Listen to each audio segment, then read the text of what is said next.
Personne ne sait coupler un modèle de climat avec un modèle de stabilité politique, par exemple. Donc moi, je ne sais pas dire si dans un climat qui se déforme rapidement, il y a 50 ou 95% de la population qui vit en dictature. Je ne sais pas. Et personne ne peut faire cette investigation.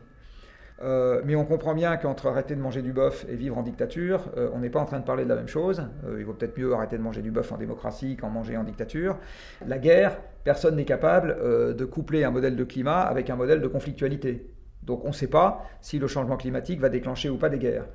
Et comme ces analyses, il n'y a pas de littérature peer-reviewed qui porte sur ces sujets-là, bah on n'en parle pas. Est-ce que ça veut dire que le risque n'existe pas? Non, le risque existe.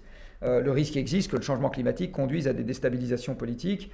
Le risque existe que le changement climatique conduise à des... Alors je peux prendre des exemples en cascade. Hein. Prenons l'exemple de l'Allemagne.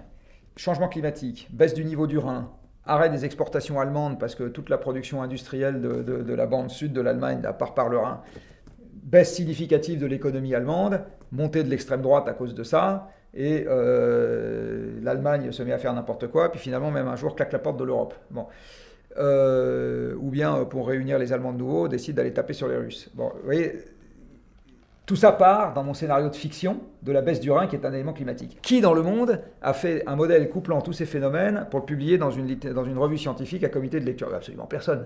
D'accord. Est-ce que ça veut dire que le risque que je viens d'évoquer n'existe pas? Non. En fait, il faut bien comprendre que la technique même de la modélisation et de la littérature revue par les pairs, qui est un excellent système, hein, je ne suis pas du tout en train de dire que c'est un mauvais système, par contre, il a une limitation intrinsèque, c'est qu'il ne peut parler que des choses qui ont été évaluées avec ce genre d'outils. Voilà. Le reste, il faut s'adresser aux scénaristes de fiction, et à ce moment, il y a autant d'outcomes, de possibilités possibles, que s'il y en a dans l'imagination des scénaristes de fiction. Même en restant dans le cadre de ce qui est physiquement possible, il y a des milliards de possibilités. Et du reste, à mon avis, c'est un des problèmes auxquels on est confronté aujourd'hui, c'est que pour passer à l'action, il faut avoir des solutions, mais il faut aussi de temps en temps se faire un peu peur. Et je pense qu'aujourd'hui, on se fait peur que sur des risques qui nous apparaissent comme étant maîtrisables. Ou acceptables dans une certaine mesure, quoi. Oui, mais techniquement maîtrisables, ça pousse plus, on irrigue, où est le problème, quoi.